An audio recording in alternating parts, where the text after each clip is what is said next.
this is Catherine of Fit Armadillo, the fitness company that lets you enjoy fitness at your place and your pace.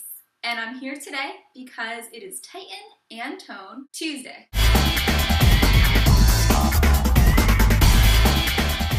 For those of you who live in the United States, Thanksgiving just passed, and so you've already survived one of the many holidays and holiday parties of the 2014 winter holiday season.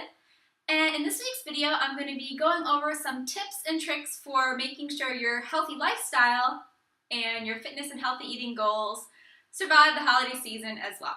Over the weekend, I invited my A-listers to write in with some questions and struggles that they have during the holiday season as they try to stick to their healthy lifestyle goals. And so I'm going to go over their questions and my answers with you right now.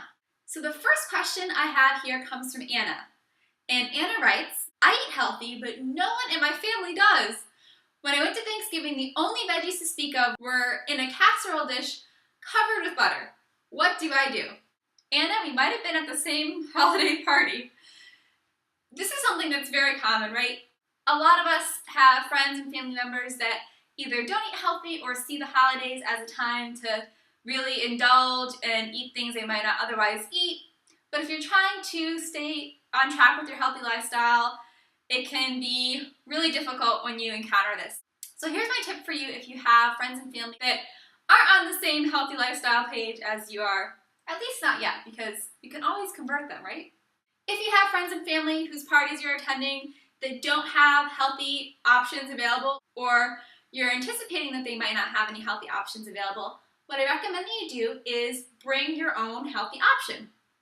Now, I don't mean that you're going to recreate the whole dinner and make your own healthy turkey if there's a fried turkey, and your own plain salad if the salad that you think you're going to get is going to be covered in dressing.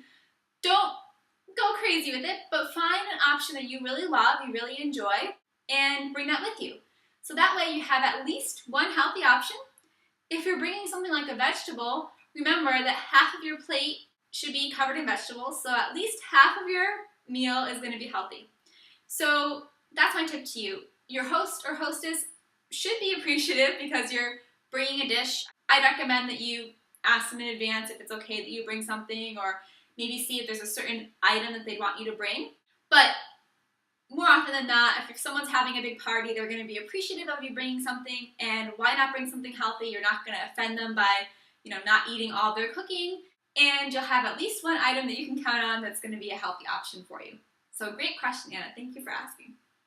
Second question I have, this is an anonymous question, and it is, I read that a tip to prevent overeating is to eat before a party, but this doesn't work for me. I eat before and then at the party too. What do you recommend?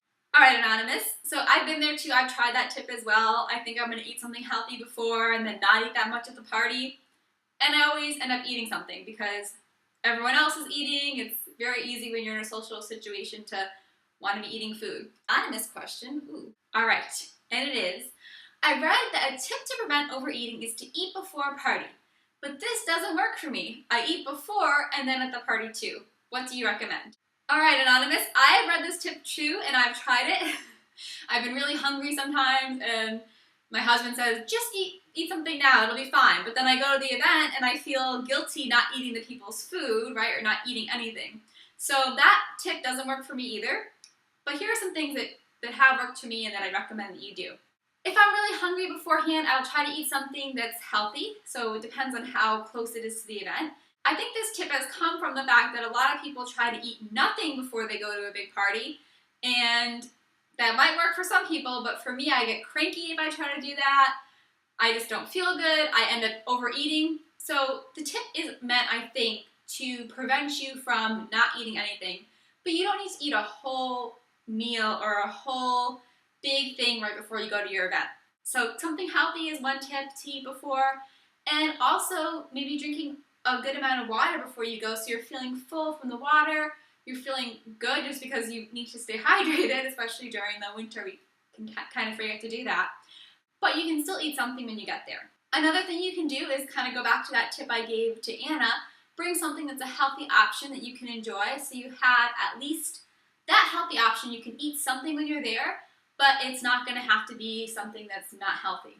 Great place to look for awesome, healthy ideas that are fun, that your host or hostess is going to appreciate would be to go to Pinterest. I found some awesome things for Halloween that have been really fun. I need to make another board for Christmas and New Year's probably, but I'm sure you'll find lots of awesome, healthy ideas that can be conversation starters and make you and your healthy lifestyle look cool instead of, something that's infringing on the party. All right, and our last question here comes from Sarah. And Sarah writes, "My biggest issue during the holidays is that it's hard to stay active. I just don't have enough time to go to the gym." All right, so Sarah, I built my whole business based on the idea that you don't have to work out at the gym in order to stay fit. So just want you to know that you don't need to go to the gym in order to stay active. So you might have to create it, especially if you're living someplace colder. But a few ideas are, one, to start a holiday tradition. A lot of our holidays are made for us to spend time with our family. And there's also a lot of awesome, at least here in the United States, a lot of awesome events like road races or fun walks or runs that have holiday themes. So at Thanksgiving, we usually have turkey trots. Close to Christmas, there was jingle bell runs. So see if you can get your friends and or family to participate with you in an active celebration of the holiday and the holiday season instead of just in the indulgent part of the holiday season. And then for those times during the holiday season when you're busy running around doing all those extra errands that you have, if you're a regular gym goer, is to start off by lowering your expectations a little bit. Now, that might sound a little bit weird coming up from a personal trainer, but a lot of times we put all this pressure on ourselves where we make fitness an all or nothing thing. If we can't get to the gym for 2 hours or whatever you're used to doing, then it doesn't even matter, we shouldn't do anything at all. And that's the wrong way to approach it.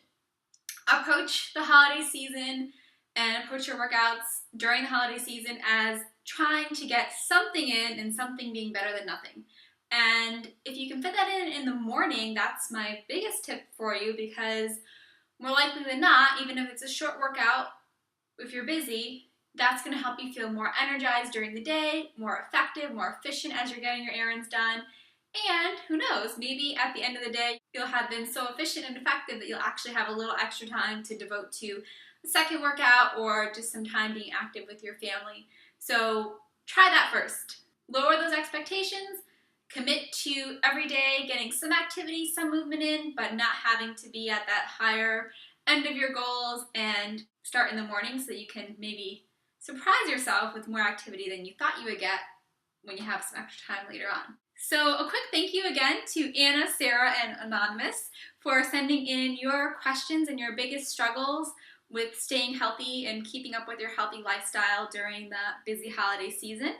And for everyone else, thanks for watching, and don't forget that the most important thing for you to do is to take action now.